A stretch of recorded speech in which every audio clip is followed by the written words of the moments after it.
Hello, welcome to another Seed Faith Moment. My name is Russell. Excited, got a new teaching I want to share with you this morning. We'll be coming from Romans, the 8th chapter, verses 5 through 11. This teaching is going to be dealing with life in the Spirit. Everyone's probably familiar with Romans 8:1, for there's therefore now no condemnation for those who are in Christ Jesus. But so many Christians will stop at that point and not press on forward to what is the difference of life in the Spirit compared to life in the flesh. In Romans, the 7th chapter, it deals with life in the flesh and the battle that Paul had, but we're going to deal with the difference between the two and how we as Christians should be able to tell the difference.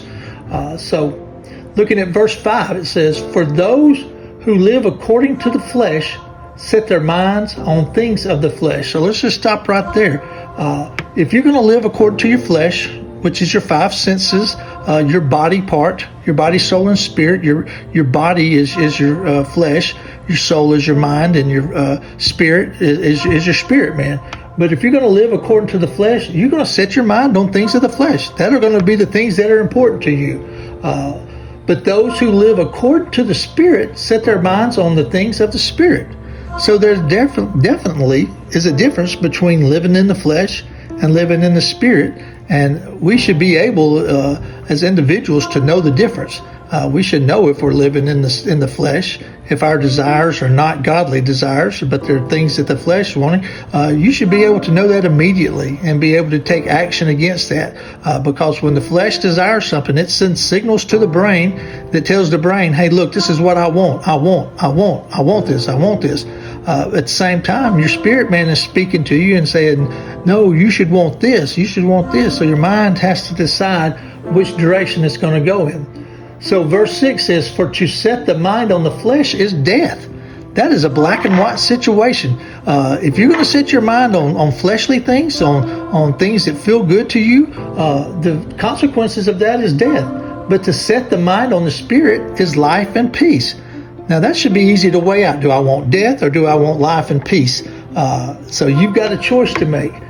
Verse 7 says, "For the mind that is set on the flesh is hostile to God." I don't know about you, but I do not want to be hostile to God. But if you set your mind on the flesh, that is what is happening. You are hostile to God. It also goes on to say in verse 7, it does not submit to God's law. Indeed, it cannot.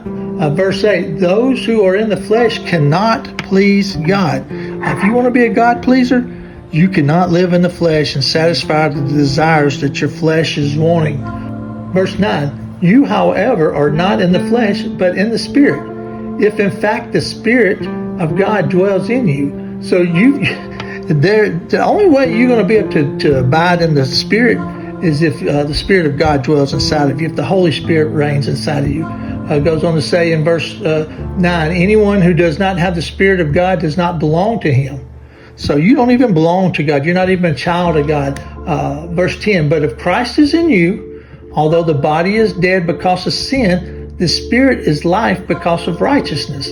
If the Spirit of him who raised Jesus from the dead dwells in you, he who raised Christ Jesus from the dead will also give life to your mortal body through the Spirit who dwells in you." So by your choice of putting to death your flesh and not satisfying the desires of your flesh, but living for God, living for Jesus Christ, you are going to have the Spirit dwelling in you and you will have eternal life.